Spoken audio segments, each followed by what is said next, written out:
Good afternoon. I would like to start by noting that it has been a full year since the pandemic arrived with force on our shores.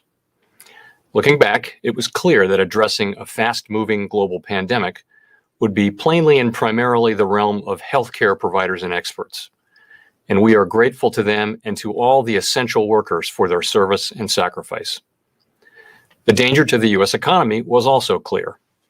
Congress provided by far the fastest and largest response to any post-war economic downturn, offering fiscal support for households, businesses, healthcare providers, and state and local governments.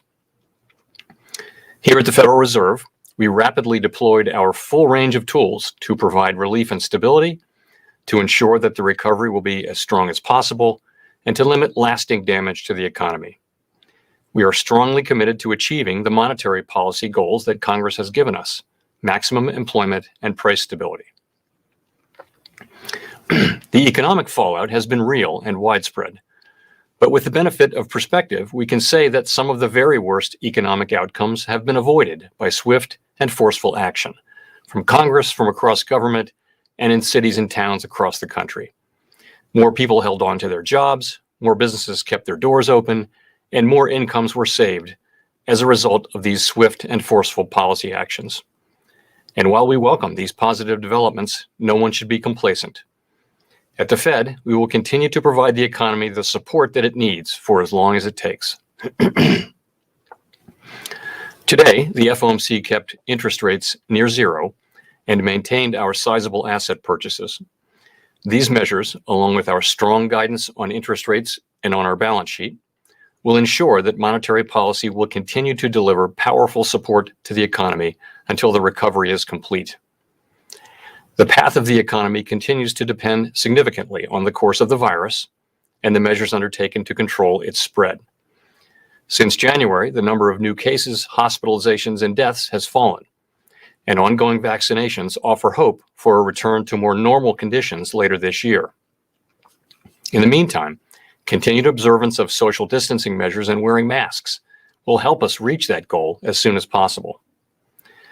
The economic recovery remains uneven and far from complete, and the path ahead remains uncertain.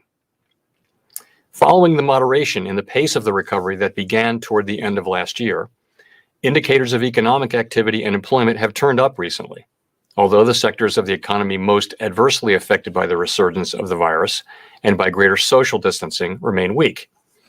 Household spending on goods has risen notably so far this year. In contrast, household spending on services remains low, especially in services that typically require people to gather closely, including travel and hospitality. The housing sector has more than fully recovered from the downturn, while business investment and manufacturing production have also picked up. The overall recovery in economic activity since last spring is due importantly to unprecedented fiscal and monetary policy actions, which have provided essential support to households, businesses, and communities. The recovery has progressed more quickly than generally expected, and forecasts from FOMC participants for economic growth this year have been revised up notably since our December summary of economic projections. In commenting on the stronger outlook, participants noted progress on vaccinations, as well as recent fiscal policy. As with overall economic activity, conditions in the labor market have turned up recently. Employment rose by 379,000 in February, as the leisure and hospitality sector recouped about 2/3 of the jobs that were lost in December and January.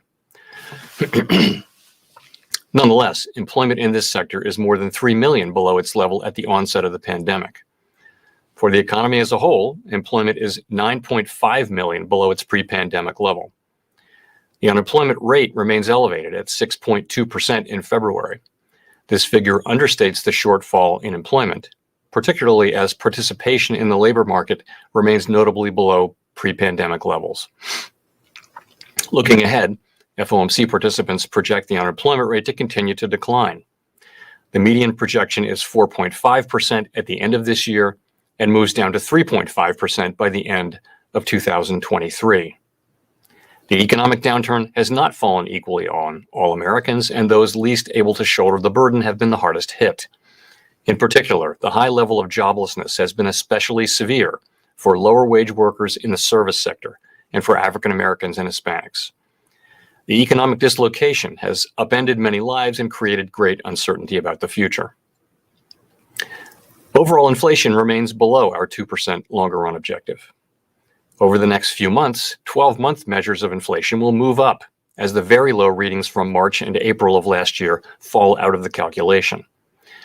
Beyond these base effects, we could also see upward pressure on prices if spending rebounds quickly as the economy continues to reopen, particularly if supply bottlenecks limit how quickly production can respond in the near term. However, these one-time increases in prices are likely to have only transient effects on inflation.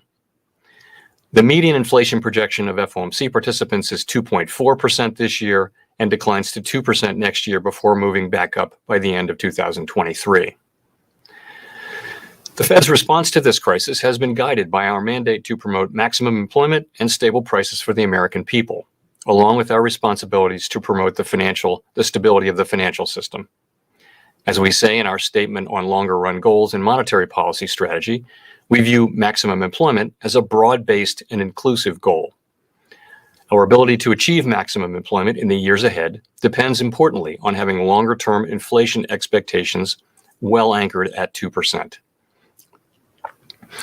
As the committee reiterated in today's policy statement, with inflation running persistently below 2%, we will aim to achieve inflation moderately above 2% for some time, so that inflation averages 2% over time and longer-term inflation expectations remain well anchored at 2%. We expect to maintain an accommodative stance of monetary policy until these employment and inflation outcomes are achieved. With regard to interest rates, we continue to expect it will be appropriate to maintain the current 0 to 1/4% target range for the federal funds rate until labor market conditions have reached levels consistent with the committee's assessment of maximum employment, and inflation has risen to 2% and is on track to moderately exceed 2% for some time. I would note that a transitory rise in inflation above 2%, as seems likely to occur this year, would not meet this standard. In addition, we will continue to increase our holdings of Treasury securities by at least $80 billion per month and of agency mortgage-backed securities by at least $40 billion per month, until substantial further progress has been made toward our maximum employment and price stability goals. The increase in our balance sheet since last March has materially eased financial conditions and is providing substantial support to the economy. The economy is a long way from our employment and inflation goals, and it is likely to take some time for substantial further progress to be achieved. Our forward guidance for the federal funds rate, along with our balance sheet guidance, will ensure that the stance of monetary policy remains highly accommodative as the recovery progresses. Our guidance is outcome-based and ties the path of the federal funds rate and the balance sheet to progress toward reaching our employment and inflation goals. Overall, our interest rate and balance sheet tools are providing powerful support to the economy and will continue to do so. To conclude, we understand that our actions affect communities, families, and businesses across the country. Everything we do is in service to our public mission. We are committed to using our full range of tools to support the economy and to help assure that the recovery from this difficult period will be as robust as possible. Thank you. I look forward to your questions.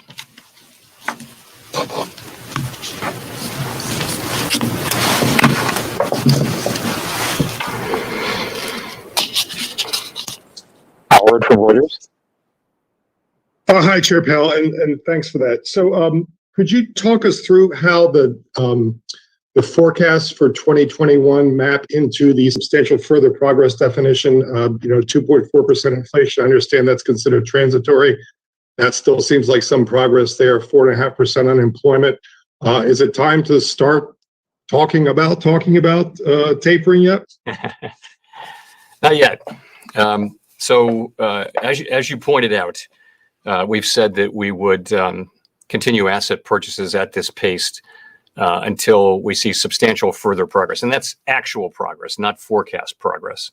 And that's a difference from our past approach. And what we mean by that is pretty straightforward. It is we'll want to see that the labor markets have moved, labor market conditions have moved, have made substantial progress toward maximum employment, and inflation has made substantial progress toward the 2% goal. That's what we're going to want to see. Now, that obviously includes an element of judgment. And when we see, we'll be carefully looking ahead. We also understand that we will want to provide as much advance notice of any potential taper as possible. So when we see that we're on track, when we see actual data coming in that suggests that we're on track to perhaps achieve substantial further progress, then we'll say so. And we'll say so well in advance of any decision to actually taper. If I could follow up on that, this shift in the dots, why wouldn't that suggest a weakening of the commitment here? An awful lot of people shifted into 2022, it seems. I don't see that at all. We have a range of perspectives on the committee. I welcome that. And, we debate things, we discuss things, and we always come together around a solution. But, the strong bulk of the committee is not showing a rate increase during this forecast period. And, as data improve, as the outlook improves very significantly since the December meeting, you would expect forecasts to move up. It's probably not a surprise that some people would bring in their estimate of the appropriate time for liftoff. Nonetheless, the bulk of the committee, the largest part by far of the committee doesn't show a rate increase during this period. And again, part of that is wanting to see actual data rather than just a forecast at this point. We do expect that we'll begin to make faster progress on both spending and labor markets and inflation as the year goes on because of the progress with the vaccines, because of the fiscal support that we're getting. We expect that to happen, but we'll have to see it first. Great, thank you. Victoria. Hi, Chair Powell. I wanted to ask about the supplementary leverage ratio. There's been a lot of talk about what you all are going to do this month, which I'm happy to hear an update if you have one. But just sort of more broadly, do you think long term that the leverage ratio poses problems for implementing monetary policy at a time when the reserve supply is going to remain large? And if so, do you think that changes to the leverage ratio, including the SLR, are the way to deal with that problem? Victoria, we'll have something to announce on that in coming days. And I'm not going to expound upon your questions. Why don't you ask another question if you'd like to, because that one I'm just going to say that we're something in coming days. Sure. Okay. Well, then I'll ask about unemployment. There's the unemployment rate is, you all have projections for the U6 rate, but you've also been, really emphasizing the fact that that's not the only thing that you all are looking at. You're also looking at labor force participation and things like that. So are you all looking at ways of maybe adding to how you're projecting the unemployment rate to the summary of economic projections?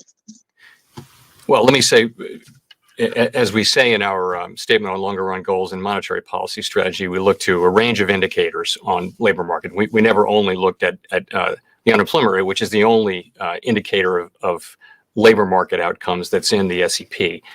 We look at a very broad range. You hear us talk all the time about participation, about employment to population, which is the combination of the two, about different measures of unemployment. So it's wages, it's the job flows, it's all of those things they go into an assessment disparities of various groups. All that goes into an assessment of maximum employment. The trying to incorporate all of that into the summary of economic projections would not be practical. Obviously the thing that we do include is just the unemployment rate, and that's a very insufficient statistic. So it doesn't include a lot of other things that we do look at. And I wouldn't want to say that we're looking to include the other dozen things that we look at into the SEP, but from time to time we do look at adding different things. But I would just say the SEP it's a summary. It's one device. It's not going to include all of the things that we look at. I think the things that we look at. We talk about them all the time. So we're not actually looking actively at significantly broadening those indicators in the SEP right now. Thank you. Chris Rugaber, Associated Press. Thank you. Chair Powell, I wanted to ask about the forecast overall. You're forecasting a very low unemployment rate next year, and in 2023, you have inflation, or the Fed overall is in the SEP forecasting inflation at or above 2% by 2023.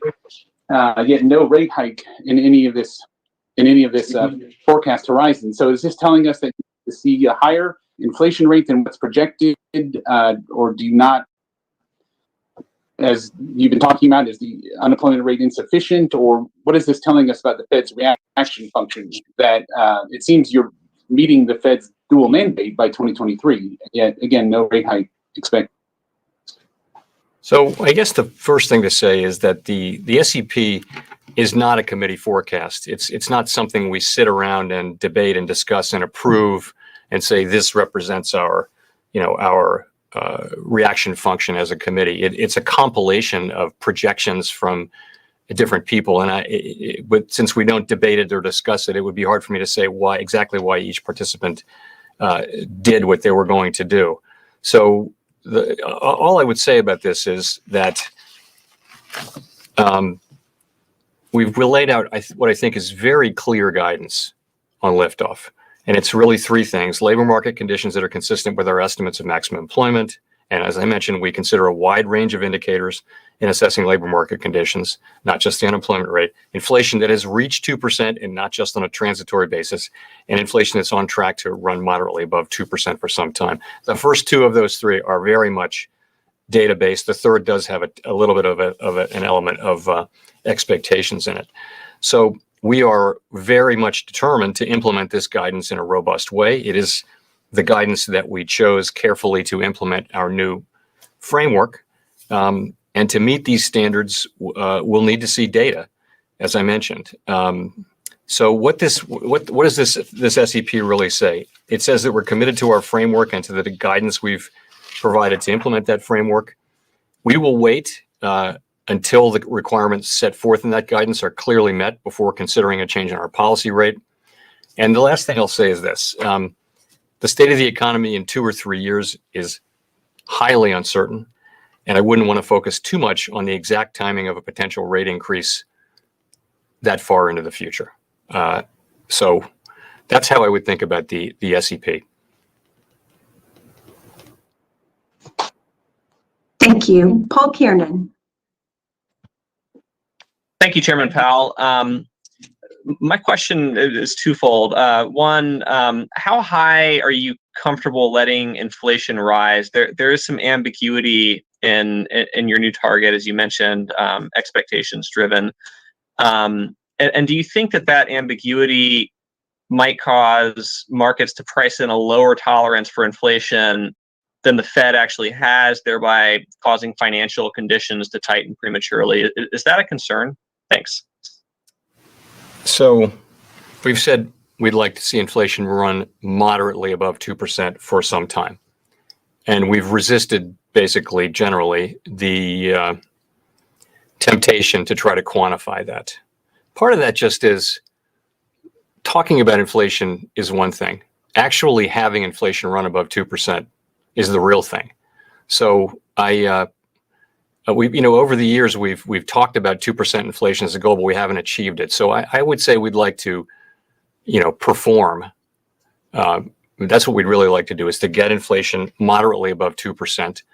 I don't want to be too specific about what that means, because I think it's hard to do that. And we haven't done it yet. When we're actually above 2%, we can do that. Look, I would say this: the fundamental change in our framework is that we're not going to act preemptively based on forecasts for the most part, and we're going to wait to see actual data. And I think it will take people time to adjust to that, and to adjust to that new practice. And the only way we can really build the credibility of that is by doing it. So that's how I would think about that. Thank you. Matthew Boesler.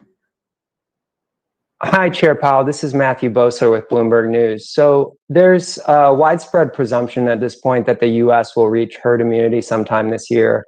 And all along, you've said that the path of the economy is going to be determined by the course of the virus.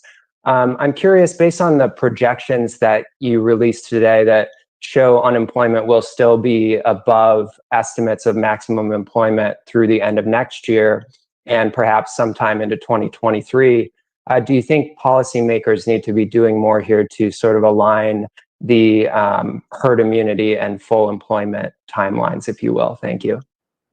So on herd immunity, I'm really going to leave that question to the experts. We don't control that. We're not responsible for defining it. We'll leave that whole discussion to the experts. I mean, what we're focused on is the part that we control, which is the support that we provide to the economy. And there we provided very clear guidance. And in the case of asset purchases, it's at their current level until we make substantial further progress. There is an element of judgment in that, and we'll supply clear communication well in advance of actually tapering. And we just went through the criteria for raising interest rates. They're very specific, and we're very much committed to having them fulfilled robustly. I would agree with you that the path of the virus continues to be very important. We have these new strains which can be quite virulent, and we're not actually done yet. And we're clearly on a good path with cases coming down, as I mentioned, but we're not done. And I'd hate to see us take our eye off the ball before we actually finish the job. So that's how I would look at that.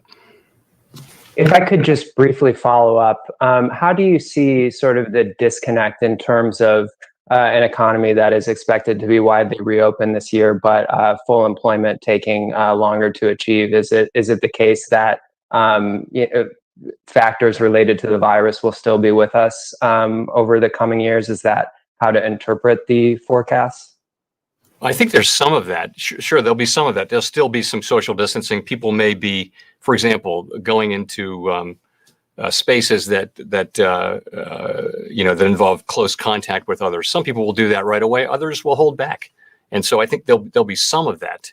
In addition, though, remember, there are 10 million people, in the range of 10 million people, who need to get back to work. And it's going to take some time for that to happen. It can happen maybe more quickly than it has in the past, because it involves the reopening of a sector of the economy, as opposed to stimulating aggregate demand and waiting for that to produce job demand for workers. This could be a different sort of a process, and it could be quicker. We don't know that. But it's just a lot of people who need to get back to work, and it's not going to happen overnight. It's going to take some time, no matter how well the economy performs. Unemployment will take quite a time to go down, and so will participation. So that's all I can say. I think the faster the better. We'd love to see it come sooner rather than later. We'd welcome nothing more than that. But realistically, given the numbers, it's going to take some time.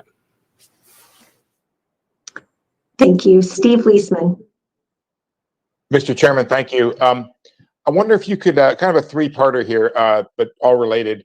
Would you comment on the current level of the 10-year yield and some other long rates out there, whether or not you think they would have a negative effect on the economy? And if not, is there a level that would give you concern? And finally, the third part, other central bankers have expressed concern about what's happened to yields in their countries, and even some taken action, but not you.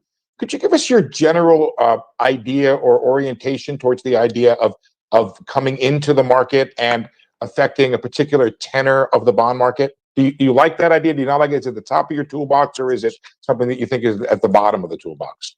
Sure. So we monitor a broad range of financial conditions, and we're always attentive to market developments, of course. We're still a long way from our goals, and it's important that financial conditions do remain accommodative to support the achievement of those goals. And if you look at various indexes of financial conditions, what you'll see is that they generally do show financial conditions overall to be highly accommodative, and that is appropriate. So that's how we look at it. I would add, as I've said, I would be concerned by disorderly conditions in markets, or by a persistent tightening of financial conditions that threaten the achievement of our goals. We think the stance of monetary policy remains appropriate. Our guidance on the federal funds rate and on asset purchases is providing strong support for the economy, and we're committed to maintaining that patiently accommodative stance until the job is well and truly done. Could you give us an idea of how you sort of feel about that tool of being able to come into a particular part of the market and either doing an operation twist or something like that? Is that something you feel to be the top of your toolbox, or something that you don't really prefer? The tools we have are the tools we have. What I'm telling you is that the stance of monetary policy we have today, we believe, is appropriate. We think that our asset purchases in their current form, which is to say, across the curve, 80 billion in treasuries, 40 billion in mortgage-backed securities on net, we think that that's the right place for our asset purchases. Now, we can change them, of course, in a number of different dimensions, should we deem that that's appropriate. But for now, we think that our policy stance on that is appropriate. Thank you. Rachel Siegel. Hi, Chair Powell. Thanks very much for taking my question. You've spoken about the pandemic's disproportionate toll on Black Americans, Hispanic Americans, Asian Americans, and other groups in the labor market. And I'm curious if you can speak to specific indicators that the Fed will be using to measure job gains for groups that have persistently higher rates of unemployment compared to white Americans. And relatedly, since you've described vaccines as key to the economic recovery, is the Fed concerned about lower vaccination rates in communities of color, and what barriers do you think exist there? Thanks very much. So which measures? So we do monitor and communicate very regularly about different labor market disparities in the labor market, let's say. So the African-American unemployment rate is substantially elevated, and so is the Hispanic unemployment rate. So we look at those and we see those as, it's slack in the labor market. It's sad to see, because those disparities had really come down to record lows since we started keeping the data that way. As recently as a year ago, February of last year, we had those disparities quite low. What happens in a downturn, though, is they move up at twice the speed of white unemployment. So we monitor those things. Our tools, of course, affect unemployment generally, but we're going to look at those as a form of slack in the labor market and hope that that there's progress there. And this particular downturn, of course, was just a direct hit on a part of the economy that employs many minorities and lower paid workers. The public-facing workers in the service industries, in many cases, don't have a lot of financial assets. They're not tremendously well paid. They might have other jobs and things like that. So this was a direct hit on that part of the economy, and it's the slowest part of the economy to recover. So, we like to see those people continue to get supported, as the broader economy recovers, which is very much doing now. In terms of disparate levels of vaccination, those are facts, unfortunate facts. They're really not something we have within our policy toolkit to address, but it is true though that the data we have suggests that there are significant disparities between different ethnic groups, and but that's not for us. That's for fiscal authorities and the government more generally to work on. Thank you. Gina Smialek. Hey, Chair Powell. Thanks for taking our questions. I was wondering if you could talk a little bit about how you see the fiscal policy support that has come down the line affecting the economy's potential in the longer term, just in the sense that you've talked a lot about the potential for labor market scarring and how that might weigh on our sort of future prospects. And I wonder whether you see that sort of working in reverse. If we pull people back into the labor market more quickly, does that improve our chances? So I do think that fiscal policy overall will have really helped us to avoid much of the scarring that we were very, very concerned about at the beginning.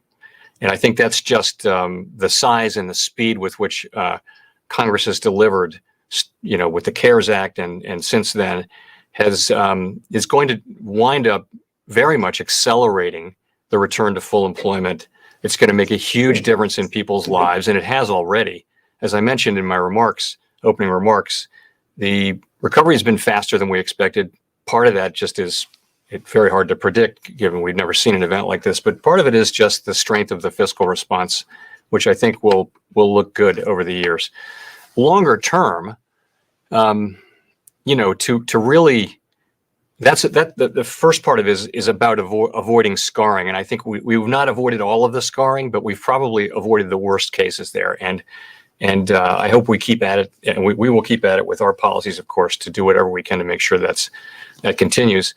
Longer term, though, what it takes to drive productive capacity per capita or per hour worked to raise living standards over time is investment in people's skills and aptitudes, investment in plant and equipment, investment in software. It takes a lot of investment to support a more productive economy and raise living standards, and that's that hasn't been the principal focus with these measures, our measures certainly, and we don't have those tools. But what Congress has been doing has mainly been replacing lost income and beginning to support people as the economy returns to normal. But there should be a focus on a longer term focus. I think would be healthy on the investment front. Thank you. James Politi. Thank you, Chair Powell. I wanted to ask a question about the Eurozone. While the outlook for the US economy has much improved, progress in the Eurozone has been far less encouraging, and it's showing signs of serious weakness due to the slower vaccination rollout and renewed lockdowns and restrictions. How worried are you about transatlantic economic divergence and the possibility that trouble in the Eurozone and weakness in the Eurozone could drag down the U.S. recovery, as it did in a way in the aftermath of the financial crisis? You're right. The pace of the recovery is we're having diverging recoveries here, as we did after the last crisis, and in this case, as well as the other one, the U.S.'s recovery is leading the global recovery, and we conduct policy, of course, here. Our focus is on our objectives are domestic ones. It's maximum employment or price stability here in the United States. We monitor developments abroad, and we know that because we know that those can affect our outcomes. So I think U.S. demand, very strong U.S. Demand, if as the economy improves, is going to support global activity as well over time. That'll be through imports, and when the U.S. economy is strong, that strength tends to support global activity as well. So that's one thing. I don't worry in the near term. I'd love to see Europe growing faster. I'd love to see the vaccine rollout going more smoothly. But I don't worry too much about us in the near term because we're on a very good track. Very strong fiscal support coming. Now vaccination going quickly, and cases coming down. I think we're in a good place. It's all ahead of us, but the data should get stronger fairly quickly here and remain strong for some time here. Thank you. Hannah Lang. Hi, thanks so much for taking our questions. I wanted to ask if the Fed is planning on extending the same restrictions on bank dividends and share repurchases that are currently in place into the second quarter, and if you're considering at all the scenario analysis and mid-cycle stress tests that were in place last year, this year, and kind of what would make you consider doing something like that again. So we haven't made a decision on that. We're a couple weeks away from announcing that decision, and I won't foreshadow it here today. I will say we're going to continue our data-driven approach. You know that we restricted buybacks and dividends, so the firms are preserving capital. Through 2020, the banks actually increased their level of capital and their level of reserves. And the December stress tests showed that banks are strong and well capitalized under our hypothetical recessions that we used in December, which were quite stringent. We're right in the middle of our 2021 stress test, and we'll release those results before the end of June. And that layers, very significant additional stress on top of the stress the banks have already absorbed over the past year, with the unemployment rate going to 11% and stock prices falling more than 50%. So. But all of that, the results of the stress test and the decision on distributions, all of that is to come fairly soon, as I mentioned. Thank you. Edward Lawrence. Thanks, Chair Powell, for taking these questions. You laid out the standards to lift off, and back in June of 2020, you said you're not even thinking about raising rates. But I see 7 members seeing liftoff in 2023 and 4 next year. How much debate and how can you characterize that conversation has there been about moving off the lower bound earlier than signaled? Well, it all depends. We've set out very clear criteria for liftoff. Right, where we've said we want to see labor market conditions that are consistent with our estimates of maximum employment. And that doesn't just mean unemployment, it means a much broader set of criteria. We want inflation at 2% and not on a transitory basis, and we want inflation on track to run moderately above 2% for some. Those are the 3 conditions. Everybody on the committee agrees to that, right? So it comes down to what's your projection for the economy. If you want to, people will have a range of assessments for how good the economy is going to be. And, we don't, I would say that we're in a relatively highly uncertain situation. If you look at the uncertainty, people on the committee broadly say that uncertainty about the forecast is very high compared to the normal level. We haven't come out of a pandemic before. We haven't had this kind of fiscal support before, totaling it all up. So you're going to have different perspectives from committee participants about how fast growth will be, how fast the labor market will heal, how fast inflation will move up. And those things are going to dictate where people write down an estimate of liftoff. Of course, this isn't a decision to lift off now. We make that decision then, but it's an estimate based on assumptions about growth. And it's meant to be a tool to generally show the public how our objective function works, how we think about the future. It isn't meant to actually pin down a time when we might or might not lift off. We're not going to make that decision for some time. The chances are that the economy in that time and place will be very different from the one we think it'll be. So I sometimes with the dots, I have to be sure to point out that they're not a committee forecast. And you know this, but they're not a committee forecast. It's just compiling these projections, really, of individual people.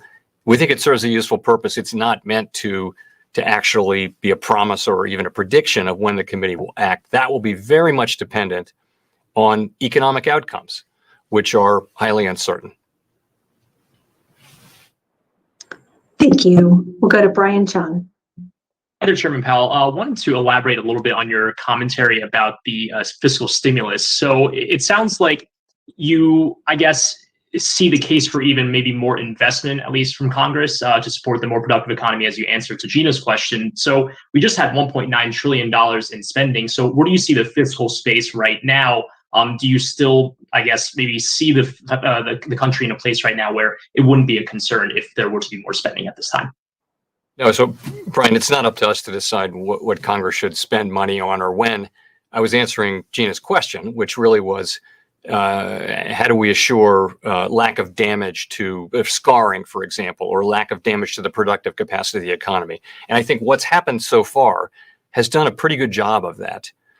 But really, I wanted to make the longer run point that if to work on the productivity over longer periods, that comes down to a number of things. But one of those things is investment in people, in their skills, education, aptitude, all of those things.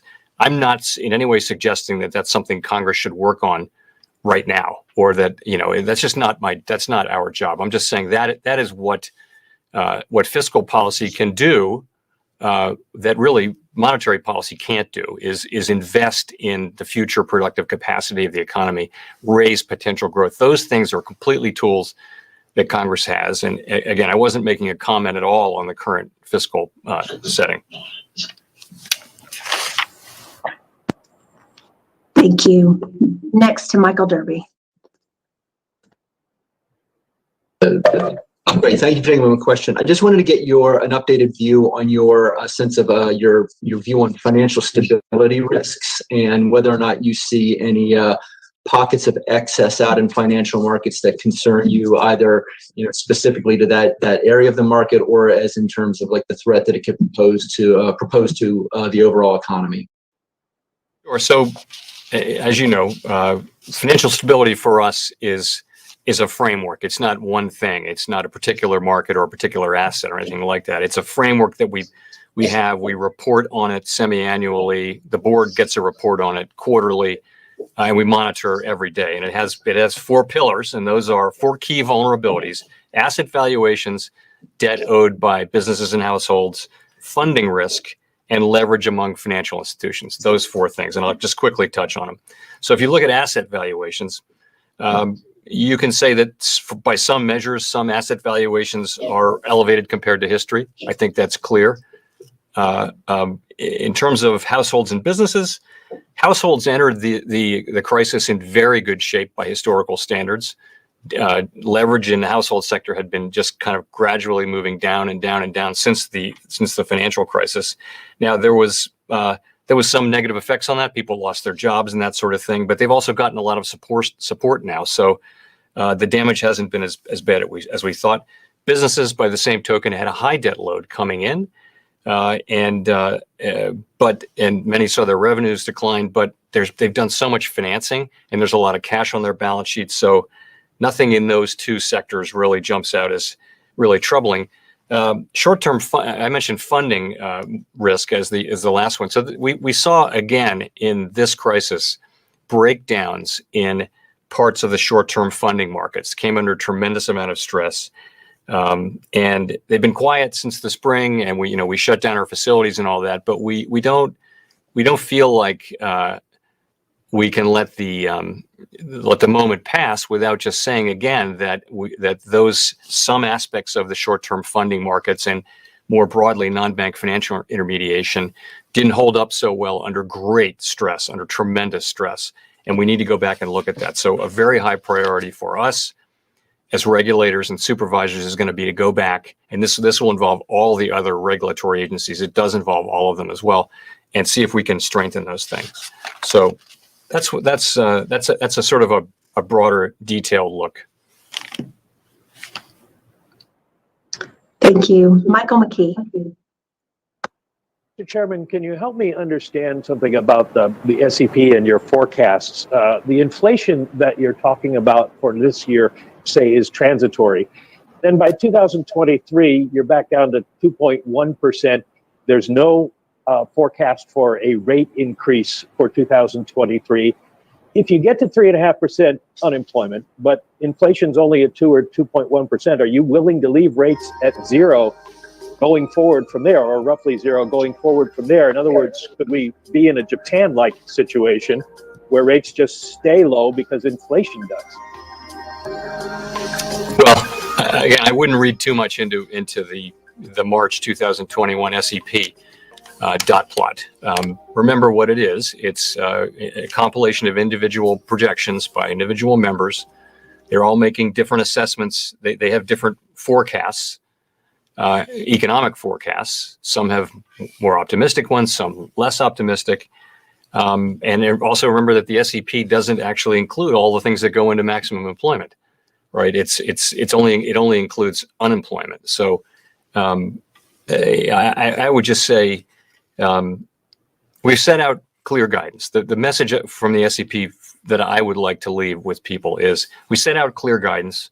I mentioned what it was. It's inflation it's labor market conditions consistent with our estimates of maximum employment. And that's not just unemployment, it's all the other indicators.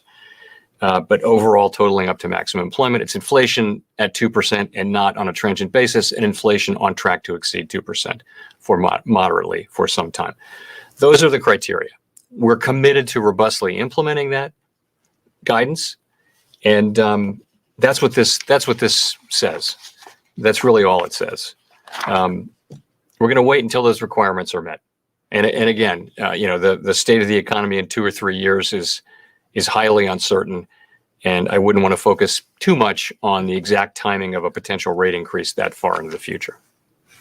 If I could follow up, I'm just wondering, before 2019, you were focused on the problems with having interest rates too low.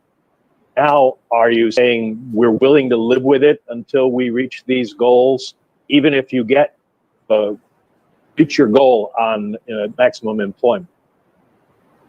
So what I would say is we're committed to giving the economy the support that it needs to return as quickly as possible to a state of maximum employment and price stability. And, to the extent having rates low and support for monetary policy broadly, to the extent that raises other questions, we think it's absolutely essential to maintain the strength and stability of the broader financial system, and to carefully monitor financial stability questions, if that's what you're getting at. We do that. We monitor them very carefully. I would point out that over the long expansion, longest in U.S. history, 10 years and 8 months, rates were very low they were at zero for 7 years, and then never got above 2.4% roughly. During that, we didn't see actually excess buildup of debt. We didn't see asset prices form into bubbles that would threaten the progress of the economy. We didn't see we didn't see a housing bubble. The things that have tended to really hurt an economy and have in recent history hurt the U.S. We didn't see them build up despite very low rates. Part of that just is that you're in a low rate environment. You're in a much lower rate environment, and the connection between low rates and the kind of financial instability issues is just not as tight as people think it is. That's not to say we ignore it. We don't ignore it. We watch it very carefully, and we think there is a connection. I would say there is, but it's not quite so clear. We actually monitor financial conditions very, very broadly and carefully, and we didn't do that before the global financial crisis 12 years ago. Now we do, and we've also, put a lot of time and effort into strengthening the large financial institutions that form the core of our financial system are much stronger, much more resilient. That's true of the banks. I think it's true of the CCPs. We want it to be true of other non-bank financial intermediation markets and institutions. So I think that's monetary policy should be, to me, provide for achieving our macroeconomic aims, financial regulatory policy and supervision should be for strengthening the financial system so that it is strong and robust and can withstand the kinds of things that it couldn't, frankly. And we learned that in 2008, 9, 10. This time around, the regulated part of the financial system held up very well. We found some other areas that need strengthening, and that's what we're working on now. Thank you. Anakin, CNN. Thanks for taking my question. Jerome Powell, could you talk to us a little bit about the relationship between the persistent pandemic unemployment and the expected increase in inflation? Does the former offset the latter to some degree? I'm sorry, could you repeat that? You broke up there for a second. Oh, no. I was hoping that wouldn't happen. Can you hear me now? Yes, yeah. Okay, great. I was asking if you could talk to us a little bit about the relationship between the persistent pandemic unemployment and the expected increase in inflation. I'm wondering whether the former offsets the latter and to which degree you guys are monitoring this. You're asking about the relationship between unemployment and inflation? Is that the question? Yes, exactly. Okay. They offset each other, the persistent pandemic unemployment. Yeah, I think I'm hearing you correctly. So I would say a couple things. There was a time when there was a tight connection between unemployment and inflation. That time is long gone. We had extremely low unemployment not extremely low. We had low unemployment in 2018 and 19 and the beginning of 20 without having troubling inflation at all. We were at 3.5%. We were bouncing around with unemployment 3.5% to 4%. And it wasn't just unemployment. Participation was high. Wages were moving up. It was a very healthy thing. And we didn't see price inflation move up. There is a relationship between wage inflation and unemployment. But that has not, what happens is that when wages move up because unemployment is low, companies have been absorbing that increase into their margins rather than raising prices. And that seems to be a feature of late cycle behavior. So we're not when we seek to achieve low unemployment, high levels of employment, which is our mandate. We think we have the freedom to do that based on the data without worrying too much about inflation. Thank you. Going to Greg Robb. Hi, thanks for taking my question. I wanted to follow up a little bit. I understand what you're saying about the dot plot and the message you're trying to send with the dot plot, but does the same apply for the taper tantrum? You've said that it's going to take some time to get some fundamental progress on your goals, but it seems like some time could now be any time. Well, so we've said substantial further progress. Now, if you go back November, December, and January, progress in the labor market slowed very sharply. So you had an average of 29,000 jobs per month. If you go back and look at the level of job creation before that was very, very high, very high. So we weren't making any progress on the labor market from November through January. February, we saw a nice pickup, a good job report, 379,465 private sector. So that's good. It can go so much higher though, and it would be nice to see to really make faster progress. That's different from substantial progress. We'd like to see it be higher than that, and I think it will be. That's the expectation. Is you'll see now, I think, really strong job creation return, not as high as it was in the very early days of the recovery, the reopening of the economy, but nonetheless very strong. Okay, so what I'm saying is to achieve substantial progress from where we are, having had 3 months of very little progress, it's going to take some time. And we don't want to get into, I don't want to get into trying to put a pin on the calendar someplace because it's going to be data dependent.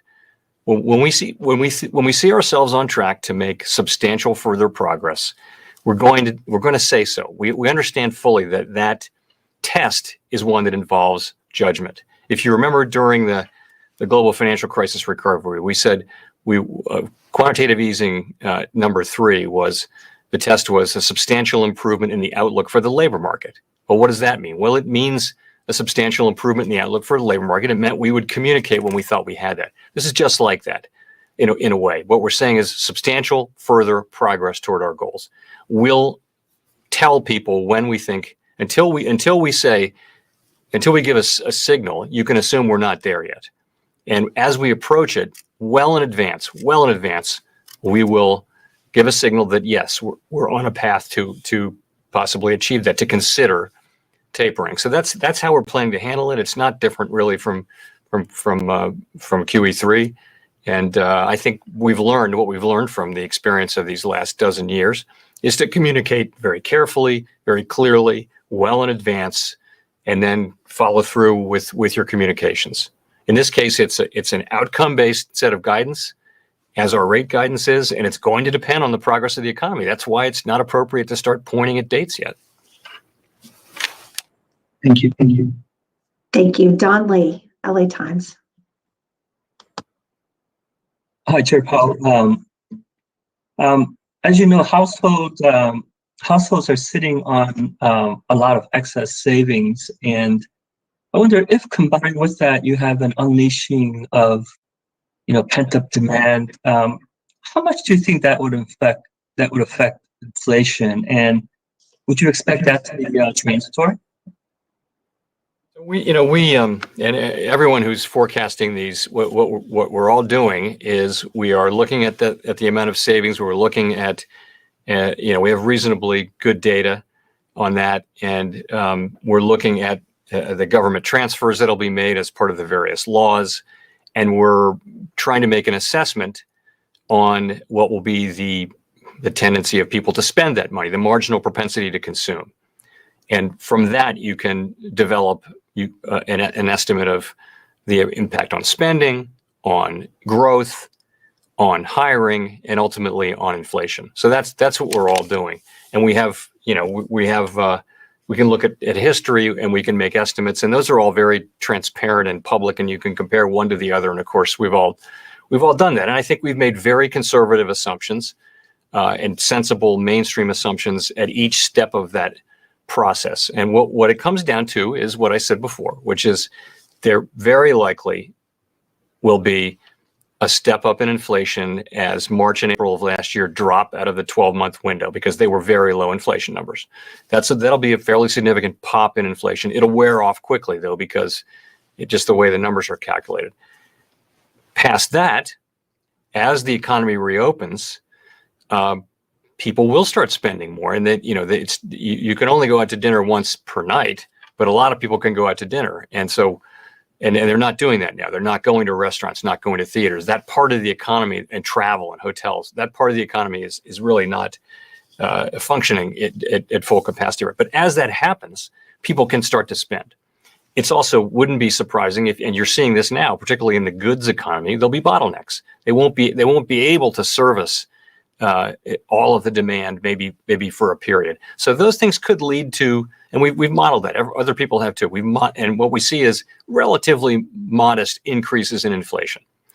So, but those are not permanent things. What'll happen is the supply side. The supply side in the United States is very dynamic. People start businesses.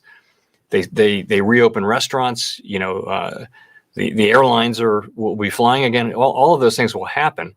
And so it'll turn out to be a one-time sort of bulge in prices, but it won't change inflation going forward because inflation expectations are strongly anchored around 2%. We know that inflation dynamics do evolve over time. There was a time when inflation went up, it would stay up. And that time is not now. That hasn't been the case for some decades. And we think we won't suddenly change to another regime. These things tend to change over time, and they tend to change when the central bank doesn't understand that having inflation expectations anchored at 2% is the key to it all. Having them anchored at 2% is what gives us the ability to push hard when the economy is really weak. If we saw inflation expectations moving materially above 2%, of course, we would conduct policy in a way that would make sure that that didn't happen. We're committed to having inflation expectations anchored at 2%, not materially above or below 2%. So that's, I think if you look at the savings, look at all of that, model it, that's kind of what comes out of our assessment. There are different possibilities. I think it's a relatively unusual, very unusual situation to have all these savings and this amount of fiscal support and monetary policy support.